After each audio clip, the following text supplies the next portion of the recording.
हमारा YouTube channel Bharati coaching centre में आपका स्वागत है। आज की इस वीडियो में क्लास 10 के सब्जेक्ट साइंस से बहुत महत्वपूर्ण क्वेश्चन आंसर लेकर आए हैं और पिछले चैप्टर का लिंक नीचे डिस्क्रिप्शन में दिया गया है। उसका उपयोग कर आप पिछले चैप्टर का क्वेश्चन आंसर देख सकते हैं।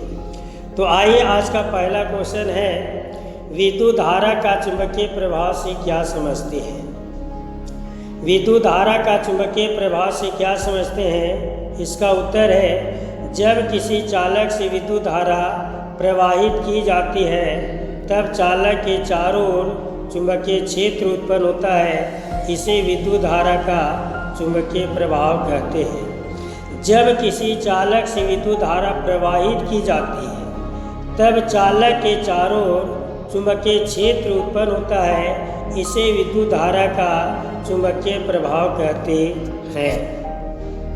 नेक्स्ट क्वेश्चन है, चुंबकीय क्षेत्र से क्या समझते हैं।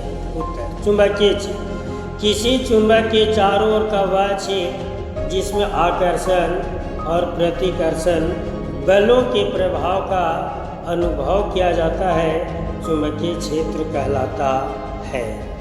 नेक्स्ट क्वेश्चन है, चुंबकीय क्षेत्र रेखाएं क्या है। चुंबकीय क्षेत्र रेखाएं क्या है। तो चुंबकीय क्षेत्र रेखाएं वे पथ हैं जिन पर स्वतंत्र चुंबकीय उत्तरी ध्रुव गमन करता है। वे बंधवक्र रेखाएं हैं जिसके किसी बिंदु पर खींची गई स्पर्श रेखा उस बिंदु पर चुंबकीय क्षेत्र की तीव्रता की दिशा को निरूपित करती है। वे बंधवक्र रेखाएं हैं जिसके किसी बिंदु पर खींची गई स्पर्श रेखा उस बिंदु पर चुंबकीय क्षेत्र की तीव्रता की दिशा को निरूपित करती है। चुंबकीय क्षेत्र रेखाएं कहलाती हैं। नेक्स्ट क्वेश्चन है, चुंबकीय क्षेत्र रेखाओं के गुणधर्म को लिखें। चुंबकीय क्षेत्र रेखाओं के गुणधर्म ये बंधवक्र है। ये चुंबकीय क्षेत्र की दिशा को प्रदर्शित करते हैं। ध्रुवों के समीप क्षेत्र रेखाएं घनी होती हैं। क्षेत्र रेखाओं की निकटता चुंबकीय क्षेत्र की प्रबलता की द्योतक होती हैं। और लास्ट है, दो क्षेत्र रेखाएं कभी भी एक दूसरे को प्रतिच्छेद नहीं करती हैं। नेक्स्ट क्वेश्चन है, चुंबकीय क्षेत्र की 3 रेखाओं की सूची बनाएं। चुंबकीय क्षेत्र के 3 स्रोत, अस्थायी चुंबक, विद्युत चुंबक, पृथ्वी का चुंबकीय क्षेत्र। नेक्स्ट क्वेश्चन है, 2 चुंबकीय क्षेत्र रेखाएं एक दूसरे के प्रतिच्छेद क्यों नहीं करती। 2 चुंबकीय क्षेत्र रेखाएं एक दूसरे को प्रतिच्छेद क्यों नहीं करती। इसका कारण यह है कि किसी बिंदु पर यदि वे एक दूसरे को प्रतिच्छेद करेंगी तो इसका अर्थ यह होगा कि उस बिंदु पर सुई 2 दिशाओं की ओर संकेत करेगी, जो संभव नहीं है। अर्थात किसी भी चुंबक में 2 ध्रुव होते हैं, उत्तरी ध्रुव और दक्षिणी ध्रुव, और दिक्सूचक सुई जो है वह 2 ही दिशाओं की ओर संकेत करती है, उत्तरी ध्रुव और दक्षिणी ध्रुव। नेक्स्ट क्वेश्चन है, विद्युत चुंबक एवं अस्थायी चुंबक में अंतर लिखिए। विद्युत चुंबक एवं अस्थायी चुंबक में अंतर लिखिए। विद्युत चुंबक एवं अस्थायी चुंबक में अंतर। विद्युत चुंबक, इसमें अधिक शक्तिशाली चुंबकीय बल रहता है। इसकी शक्ति को कुंडली में फेरों की संख्या में परिवर्तन करके बढ़ाया जा सकता है। इसमें धारा के बंद होते ही चुंबकीय गुण समाप्त हो जाता है। ये विद्युत चुंबक है। एक अस्थायी चुंबक। अस्थायी चुंबक जस्ट अपोजिट, इसमें कम शक्तिशाली चुंबकीय बल रहता है। इसकी शक्ति नियत रहती है। यह अधिक दिनों तक अपने चुंबकीय गुण को बनाए रखता है। नेक्स्ट क्वेश्चन है, परिनालिका किसे कहते हैं? परिनालिका किसे कहते हैं? तो परिनालिका बेलन की आकृति में लिपटे तार के अनेक वृत्ताकार फेरों की कुंडली को परिनालिका कहते हैं। नेक्स्ट क्वेश्चन है, परिनालिका चुंबक की भांति कैसे व्यवहार करती है? क्या आप किसी चुंबक की सहायता से किसी विद्युत धारावाही परिनालिका के उत्तर ध्रुव तथा दक्षिणी ध्रुव का निर्धारण कर सकते हैं?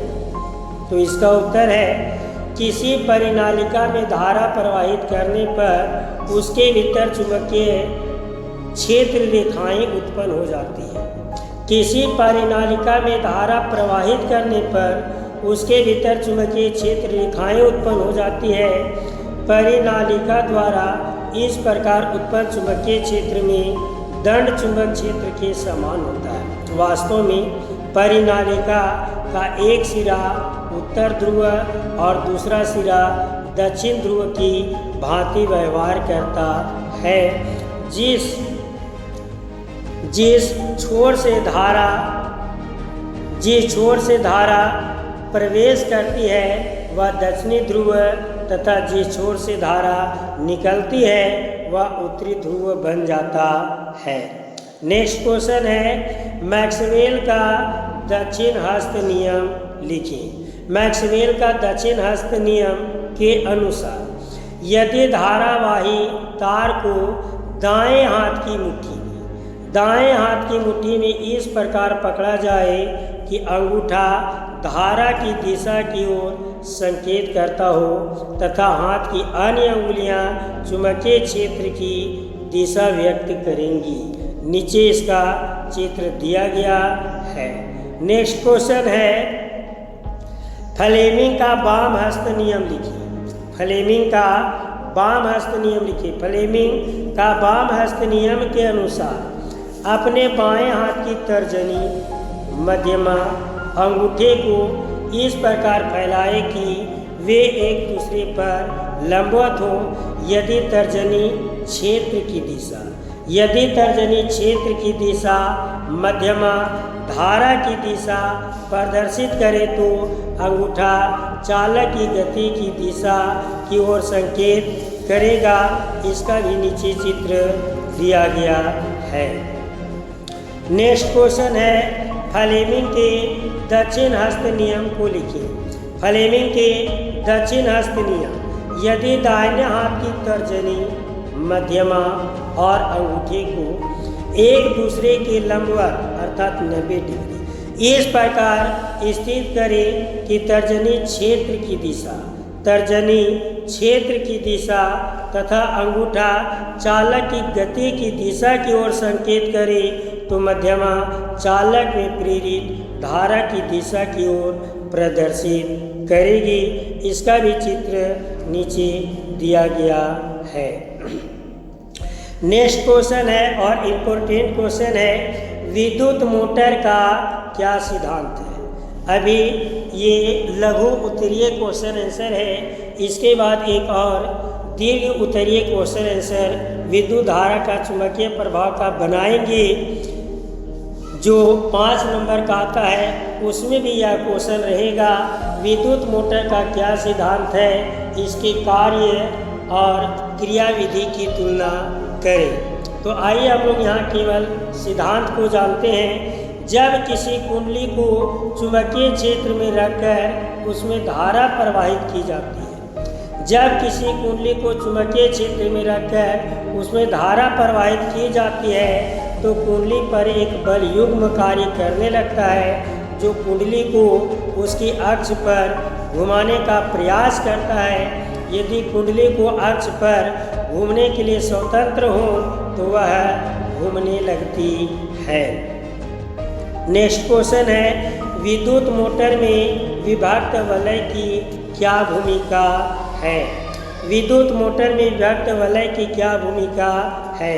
विद्युत मोटर में विभक्त वलय दिक् परिवर्तक का कार्य करता है, अर्थात परिपथ में विद्युत धारा के प्रवाह को उत्क्रमित करता है।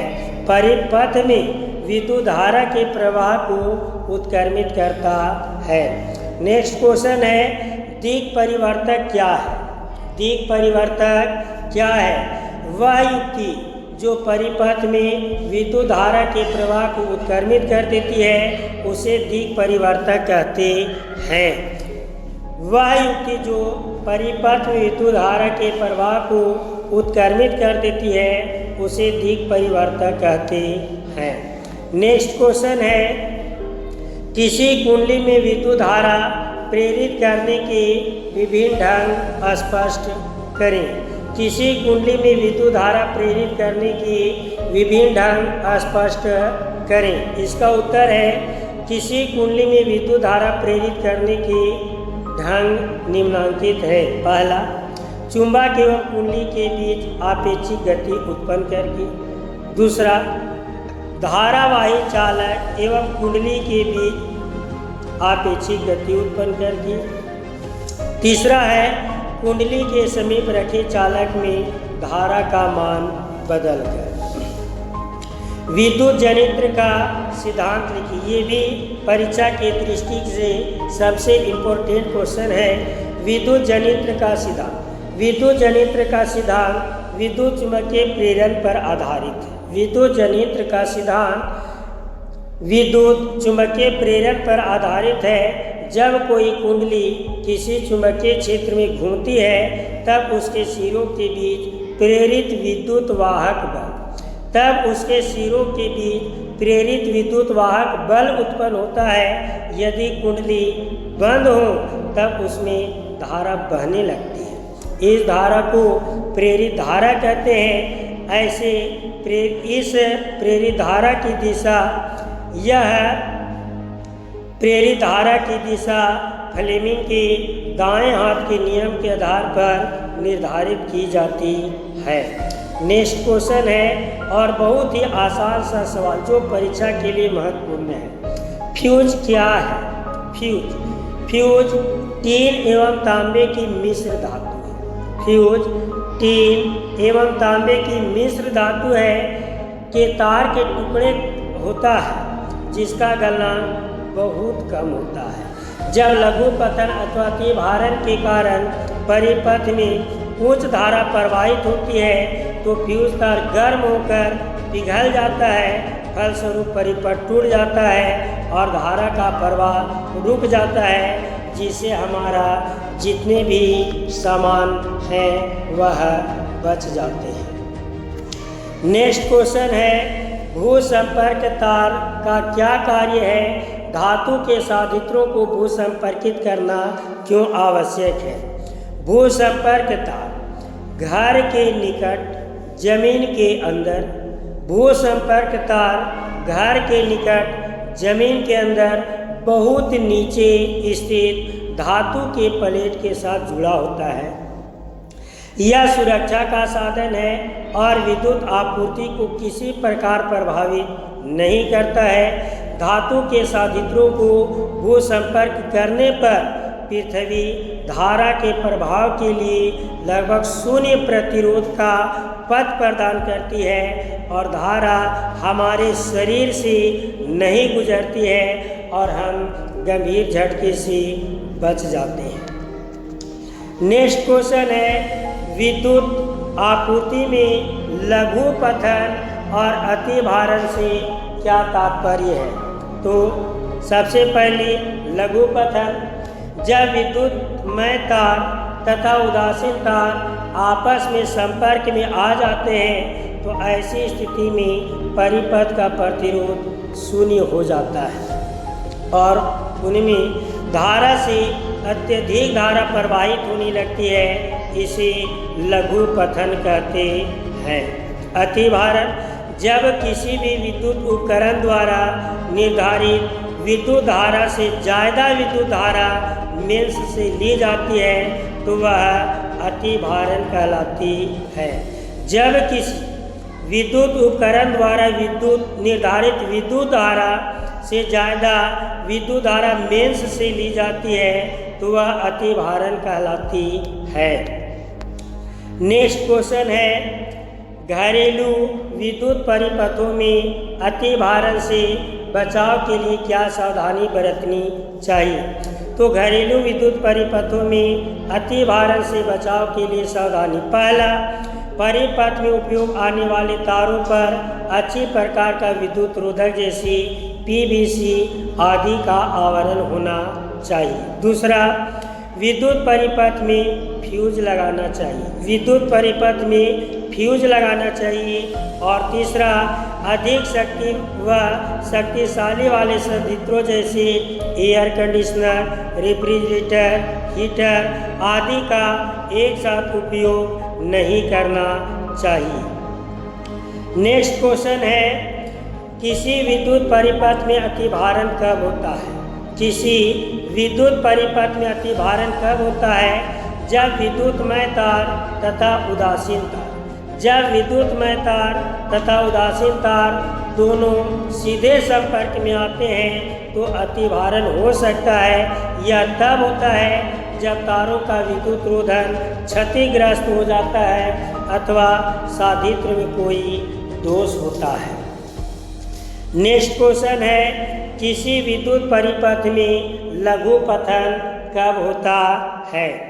किसी विद्युत परिपथ में लघु पतन कब होता है? उत्तर, जब विद्युतमय तार तथा उदासीन तार आपस में संपर्क में आ जाते हैं तो लघु पतन की घटना होती है। यह तभी होता है जब या तो तार के ऊपर चढ़ा प्लास्टिक कवर नष्ट हो जाता है या विद्युत उपकरण में किसी प्रकार की गड़बड़ी आ जाती है। नेक्स्ट और लास्ट क्वेश्चन है, दिष्ट धारा एवं प्रत्यावर्ती धारा में अंतर लिखिए। दिष्ट धारा एवं प्रत्यावर्ती धारा में अंतर लिखिए। दिष्ट धारा एवं प्रत्यावर्ती धारा में अंतर। दिष्ट धारा वैसी धारा जो सिर्फ एक ही दिशा में प्रवाहित होती है। वैसी धारा जो सिर्फ एक ही दिशा में प्रवाहित होती है। इस धारा का परिमाण एवं दिशा समय के साथ नियत रहता है। ट्रांसफार्मर की मदद से इस धारा को घटाया बढ़ाया नहीं जा सकता है। इससे बैटरी को चार्ज नहीं किया जाता है। ठीक इसका अपोजिट प्रत्यावर्ती धारा, ऐसी धारा जो समान समय अंतरालों के पश्चात अपनी दिशा परिवर्तित कर लेती है, प्रत्यावर्ती धारा कहलाती है। प्रत्यावर्ती धारा को संकेत में AC और दिष्ट धारा को संकेत में DC से संकेत में लिखा जाता है। दूसरा है, इस धारा का परिमाण एवं दिशा समय के साथ बदलता रहता है। इसे ट्रांसफार्मर की मदद से इस धारा को घटाया बढ़ाया जा सकता है। इसे बैटरी को चार्ज किया जा सकता है। आज का वीडियो यहीं तक। धन्यवाद। अगर वीडियो अच्छा लगे तो एक सब्सक्राइब, लाइक और शेयर जरूर करें। धन्यवाद।